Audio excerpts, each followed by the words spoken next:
Hi hello welcome to Andhraprabha. నేను సరిత. ఈరోజు నాతో పాటు జీవి సత్యనారాయణ గారు ఉన్నారు. వారితో మాట్లాడదాం. నమస్తే సార్. నమస్తే.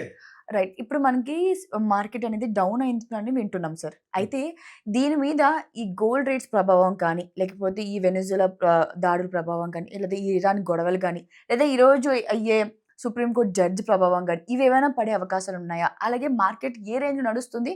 ఎలా ఉంది? ఓకే. ఇప్పుడు ఇవాళైతే డౌనే ఉంది. ఎందుకు డౌన్ ఉంది కంటిన్యూగా అంటే, ఒకటి మన ట్రేడ్ డీల్ ఇండియాకి, చైనా, అమెరికాకి ట్రేడ్ డీల్ ఇంకా క్లియర్ కాలేదు.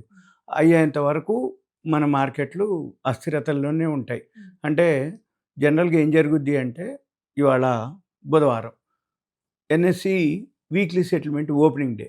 రేపు గురువారం వచ్చేటప్పటికి BSE Sensex weekly closing day. ఒకరోజు ఓపెనింగ్ డే, ఒకరోజు క్లోజింగ్ డే.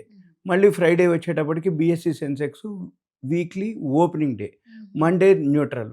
ట్యూస్డే వచ్చేటప్పటికి NSE closing day. Wednesday opening day. ఈరోజు ఎన్ఎస్సి ఓపెనింగ్ డే, అంటే వీక్లీ ఓపెనింగ్ డే.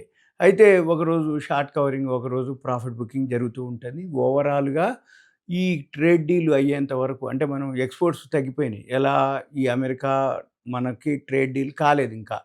ఈ సంవత్సర కాలం నుంచి ఎప్పుడైతే ఈ సుంకాలు టారిఫ్లు అన్నారో, ఆటోమేటిక్గా ట్రేడ్ డీల్ ద్వారా కానంత వరకు మనం ఎక్స్పోర్ట్స్ ఆగిపోవటంతో మన మార్కెట్లకి గవర్నమెంట్ ఏం చేసింది, జిఎస్టీ తగ్గించడం జరిగింది. ఎప్పుడైతే జిఎస్టీ తగ్గించిన తర్వాత ఆటోమేటిక్గా సేల్స్ పెరిగింది. అంటే అంతకుముందు నిల్వలు ఉండేది గోడంలో. ఈ నిల్వలన్నీ కూడా ఏం జరిగినాయి, ఎక్కువైపోయి ఎక్స్పోర్ట్స్ లేకపోయేటప్పటికి ఇండస్ట్రీస్ మూతపడతాయి. అందుకని మన గవర్నమెంట్ జిఎస్టీ తగ్గించటం. ఎప్పుడైతే జిఎస్టీ తగ్గించారో ఆటోమేటిక్గా మనమే కొనుక్కోవటం జరిగింది.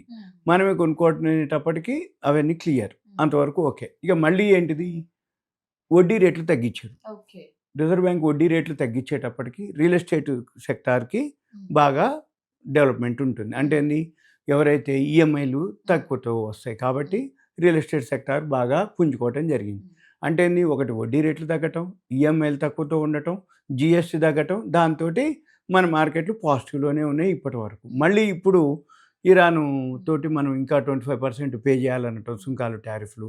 మళ్ళీ ఇంకొకటి ఏంటిది, ఈ ట్రేడ్ డీల్ కాలేదు కాబట్టి ఎఫ్ఐఐలు, ఫారిన్ ఇన్స్టిట్యూషనల్ ఇన్వెస్టర్సు, వాళ్ళు కంటిన్యూగా అమ్ముతూ వచ్చారు. దాంతో మన మార్కెట్లు ఫాలో అవటం జరిగింది. ఈ ఫాలో అవటం ఎంతవరకు అంటే, ఎఫ్ఐఐలు, ఫారిన్ ఇన్స్టిట్యూషనల్ ఇన్వెస్టర్స్ కొన్నంత వరకు మన మార్కెట్లు పెరిగే అవకాశాలు లేవు ఒకటి. ఇక రెండోది ఏంది, మన ఎకానమీ ఓకే స్ట్రాంగ్ ఉంది. అంటే ఇన్ఫ్లేషన్ తగ్గింది. నిన్న ఒకటి వచ్చింది, కన్జ్యూమర్ ప్రైస్ ఇండెక్స్ కొంచెం ఎక్కువ ఉంది అనమాట. అంతకుముందు కంటే కూడా కొంచెం ఎక్కువ ఉంది.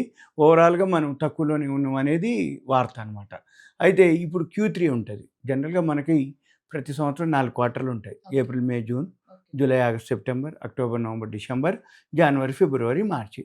ఇప్పుడు ఈ డిసెంబర్ అయిపోయిన తర్వాత ఈ థర్డ్ క్వార్టర్ రిజల్ట్స్ ఏవైతే ఉన్నాయో అవి ఇప్పుడు వస్తున్నాయి అన్నమాట. అవి ఓకే పాజిటివ్. ఈరోజు మాత్రం మెటల్ సెక్టార్ కానీ, పవర్ సెక్టారు, బ్యాంకింగ్ సెక్టార్ ఇవన్నీ పాజిటివ్లోనే ఉన్నాయి. సిమెంట్ సెక్టార్ ఇవన్నీ కూడా పాజిటివ్లోనే ఉన్నాయి. అయితే వొలటాలిటీ ఎక్కువ ఉంటుంది. ఇప్పుడు ఇవాళ లోకి హైకి 600 పాయింట్లు అనమాట. మైనస్కి 600 పైన 83,185, 83,810, 810 మైనస్ 185 అంటే 600, సుమారుగా 25 పాయింట్లు లోకి హైకి. మళ్ళీ ఓవరాల్గా 245 పాయింట్లు మైనస్లోనే క్లోజ్ అవ్వటం జరిగింది ఈ రోజుకి. అయితే ఇదంతా కూడా మనకి సెట్ కావాలి అంటే Q3 రిజల్ట్స్ రావాలి. ఇంకొక 15 రోజులు అయితే బడ్జెట్ వస్తుంది మనకి, ఫిబ్రవరి 1కి. ఈ బడ్జెట్ ఏదైతే ఉందో, బడ్జెట్లో ఏమేమి ఇంప్లిమెంటేషన్ చేస్తారు, ఏ సెక్టార్కి బెనిఫిట్స్ ఇస్తారు అనేది చూడాలి.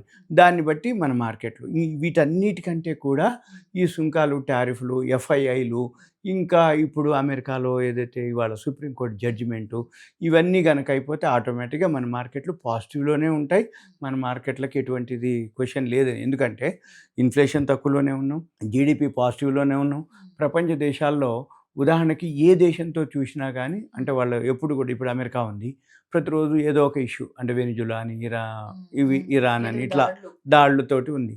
రష్యా ఉక్రెయిన్ దాడులు ఉంటుంది, గాజా ఇజ్రాయెల్ దాడులు ఉంటాయి, లేకపోతే చైనా ఉంటే తైవాన్ ఇష్యూ ఉంది. అంటే ప్రతిసారి ప్రతి దేశానికి ఏదో ఒకటి ఉంది, ఒక్క మనకే లేదు. కాబట్టి మన దేశానికి ఎటువంటి అంటే మన జీడిపి కానీ మన ఎకానమీ కానీ స్ట్రాంగ్ ఉంది. అందుకని వాల్యూ ఉన్న స్టాక్స్ ఏవైతే ఉన్నాయో అవన్నీ కూడా పాజిటివ్లోనే. అయితే నా నుంచి చెప్పేది ఏంటంటే ఇప్పుడు ఏవైతే వాల్యూ ఉన్న స్టాక్స్ ఉన్నాయో ఎప్పుడైతే మార్కెట్ తగ్గుద్దో కొనుక్కోవటానికి మనకి ఆపర్చునిటీ అనమాట. ఏది కొనుక్కోవటానికి అవకాశం. కాబట్టి ఎవరైతే ఉన్నాయో వాల్యూ ఉన్న స్టాక్స్ కనుక హోంవర్క్ చేసుకొని ఇప్పుడు కనుక కొనుక్కోగలిగితే ఓకే. అంతే తప్ప మార్కెట్ పడిపోయిందంటే ఏం కాదు. మళ్ళీ ఎప్పుడో పెరిగే అవకాశాలు ఉన్నాయి. ఎన్ని రోజులు అక్కర్లే. Q3 రిజల్ట్స్ వస్తున్నాయి. జనవరి 31 వరకు మ్యాక్సిమం వచ్చేస్తాయి. ఫిబ్రవరి 15 వరకు జనరల్గా ఏంటంటే ఏ రిజల్ట్స్ అయినా కానీ ఏ క్వార్టర్ అయిపోయిన తర్వాత 45 డేస్ పడుతుంది. అంటే డిసెంబర్ 31 అయిపోయినటువంటి రిజల్ట్స్ ఏవైతే ఉన్నాయో ఫిబ్రవరి 15 వరకు రావాలి. అయితే 4,800, 5,000 కంపెనీలు వస్తాయి రిజల్ట్స్. ఇది బీఎస్ఈలో ట్రేడ్ అయ్యే అన్ని కంపెనీలు. అయితే ఈ జనవరి 31 వరకు మ్యాక్సిమం వస్తాయి. ఇక మిగిలిపోయినవి ఫిబ్రవరి 15 వరకు వస్తాయి. ఇంకా మిగిలిపోయినవి ఉన్నాయంటే ఇంకా తర్వాత లేట్ కమర్స్ అనమాట వాళ్ళు. అంటే ఎన్ని రిజల్ట్స్ మంచిగా ఉండవు. వాళ్ళు ఎందుకో పోస్ట్‌పోన్ చేయటం, లేకపోతే ఏమైనా గొడవలు అంటే ఆ ఇష్యూలు గనుక ఏమన్నా రిజల్ట్స్ బాగలేకపోయినా వాళ్ళు అనౌన్స్ చేయరు. తర్వాత చిన్నగా పెనాల్టీలతోటి వాళ్ళు అనౌన్స్ చేస్తారు. కాబట్టి మనం అవన్నీ పట్టించుకోక్కర్లేదు. జనవరి 31 వరకు వచ్చేయి మంచి మంచి కంపెనీల రిజల్ట్ చూసుకొని వాటిల్లో ఇన్వెస్ట్ కనుక చేస్తే ఒక పద్ధతి. ఇక రెండో పద్ధతి ఏంది, ఇప్పుడు బోర్డు మీటింగ్లు జరుగుతూ ఉంటాయి. ఈ రిజల్ట్స్ ఏవైతే వస్తుంటాయో రిజల్ట్స్ వచ్చిన తర్వాత కొనుక్కోవటం ఒక పద్ధతి. రిజల్ట్స్ రాకముందు రిస్క్ తీసుకున్నట్టు అయింది.